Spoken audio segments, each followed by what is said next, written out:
Hello everyone and welcome to Lost in the Reel. Today we'll be going over the fifth and supposed final feature film in the Purge franchise, The Forever Purge. How does this movie stack up to the rest, and does it end the franchise off on a solid note? Let's talk about it.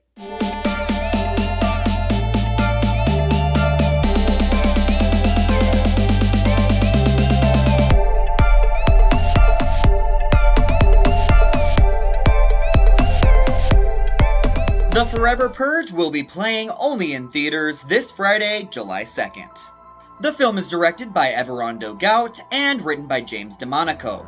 It stars Ana de la Reguera, Josh Lucas, Tenoch Huerta, Cassidy Freeman, Veronica Falcon, and Will Patton. All the rules are broken as a sect of lawless marauders decides that the annual purge does not stop at daybreak and instead should never end. The Purge franchise has always been a bit of an anomaly for me. The first film that started it all had a fantastic concept, but never put it to good use, and that is widely considered to be one of the weakest of the installments, if not the worst. Then, for the sequel, James DeMonaco took people's advice and opened up this world to see what happened on the outside during the Purge. And he hired Frank Grillo, thus providing us a much more satisfying B-movie style action thriller in Anarchy and then in Election Year. DeMonaco then took a back seat and just wrote the prequel film The First Purge, which ended up being a lackluster experiment in my opinion. And then there's also a television series too, but for some reason I feel like that's completely ignored, even by longtime fans. Now we have this supposed final installment in a franchise that has been known to be wildly inconsistent. So, how does it stack up to the others? Unfortunately, The Forever Purge, at least for me, is probably right smack dab in the middle of this series. It's nowhere near as good as Anarchy and Election Year, but I think it's superior in at least quality to the original and The First Purge.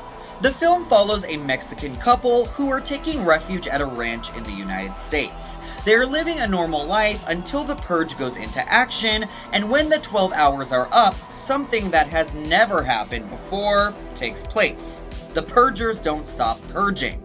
The couple, the seemingly racist rancher who employs them, and the rest of his family, including his pregnant wife, set out for safety. The president of Mexico has opened up their borders for people to escape the US and this ever-after purge. But can they get there in time? One thing that you can always expect from a Purge movie is that there is going to be a lot of on-the-nose social commentary, which has never really been a problem for me and is what has actually made these films stand out from the rest of the genre. You can also expect lots of really creepy, creative masks being worn by the Purgers, brutal B-movie action, and some cheesy, cringeworthy dialogue. And all of those things are alive and well in The Forever Purge. What I wasn't expecting after the trailer that dropped a month ago was for this film to end up being so run-of-the-mill and, dare I say it, generic. The trailer made this look to be an outrageous, bonkers, Mad Max-like thrill ride, which could have been amazing, or really terrible. But I definitely did not expect this to be just simply more of the same, which has ended up happening, and I think that's even more of a disappointment. The only difference, of course, is that now most of the action takes place during the daylight, which I think has really taken away from the atmosphere and tension that the other installments had. And you also can't get away with some of the shots and special effects in the daytime that you could in the nighttime. One thing that the Forever Purge does have going for it are the capable performers. I do think that Ana de la Reguera, who was last seen in Army of the Dead as Adela, and Tenoch Huerta as her husband, make two compelling lead protagonists. Their backstory about running from the cartel and her fighting off drug lords in Mexico is quite fascinating, but I do wish that they had explored that in much more detail. But as great as they all are, I can't help but feel like this franchise was bolstered so much by Frank Grillo. As the film came to a close, I couldn't help but feel like the filmmakers in no way ended this whole franchise in a satisfactory way. Which is a real bummer because once again this is supposed to be the finale.